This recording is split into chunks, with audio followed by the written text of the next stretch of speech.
it's me, Zoe! Ang batang from this to this! Opo, ngayon nga, sobrang busy namin dito sa school! Opo, kaya ito, medyo late na po kami nakauwi. At sa puntong yan, isinabay na rin namin yung classmate kong si Abby. Opo, kasi malapit lang naman yung bahay nila sa amin, no? Napaka-independent din kasi ng batang to.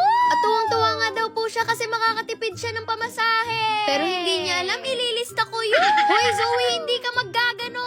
At ito nga, nandito na ako sa bahay. At sa kusina kagad yung diretso ko kasi siguradong nandun si Mommy. Alam kasi ni Mommy, pag galing kami sa school, lagi kaming gutom. Kaya ito may mga ginagayat na naman siya. Matagal na rin kasi kaming hindi nakakakain ng pizza, kaya ito yung naisip niyang gawin. Opo, kaya masaya na naman yung batang from this to this nyo. At dahil alam ko matatagalan si Mommy, ito, tutulungan na natin siya. Sabi ko nga sa inyo, kami lang yung cookies dito sa bahay, no? Hoy, Zoe, si Mommy mo lang yun. At sa puntong yan, kinuha ko na yung yadyara ng cheese. Opo, kasi maraming cheese yung kailangan, no? At ito nga, ready na yung mga gagamitin namin. At buti na lang talaga nakikisama tong si Bunso. Kaya naman, from this to this. Ay naku, siguradong masarap na naman ang gising ng kapatid kong si Zayo.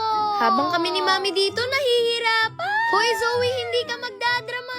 Ito nga yung first step, naglagay muna kami dyan ng tomato sauce. Tapos spread lang daw namin sa tinapay. Na para bang nag-spread lang kami ng palaman, no? Tapos ang next step natin dito, lalagyan na natin ng cheese. At buti na lang kamo naalala pa ni Mami yung pineapple tidbit. At ito na yung pinaka-last part ng gagawin natin. Opo, at maglalagay na nga tayo ng mga toppings, no? At dahil nga homemade pizza to, literal na ako na talaga ang bahala kung ano mang gusto kong toppings na ilagay. Meron dyang bacon, ham, hotdog, at pati na rin bell pepper. Ay nako, ewan ko na lang talaga pag hindi pa kami nabusog nito, ano? At alam kong kayang-kaya nyo rin to gawin sa bahay. Ang maganda rin kasi dito ay parang nagbabonding lang din kayo.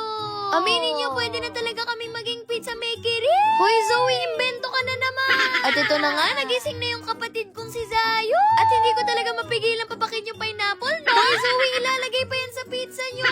At ang sarap pagmasdan pag ganitong ka-sweet yung mga kapatid mo, no? Pero mas masarap pa rin pagmasdan pag isasalang na yung pizza na ginawa nyo. Marami na rin namang beses na gumawa kami ng ganito. Pero nakaka-excite pa rin talaga. Hoy, Zoe, hindi pa luto yan. At inip na rin nga dyan yung kapatid kong si Zayo.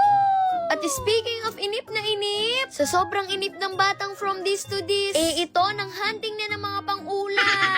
At ito na nga, luto na yung first batch. Aminin nyo, natakam kayo sa itsura.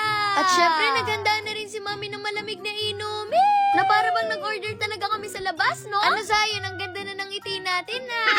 Hello po, ito na yung order nyo. At dahil nga luto na rin yung second batch, ito, kakain na tayo. Itadakimasu. Hoy, Zoe, hindi ka gagano. In fairness talaga, sobrang sarap. At syempre, masaya na naman tong kapatid kong si Zayo. Pati na rin si Mami at Daddy. Ayun lang.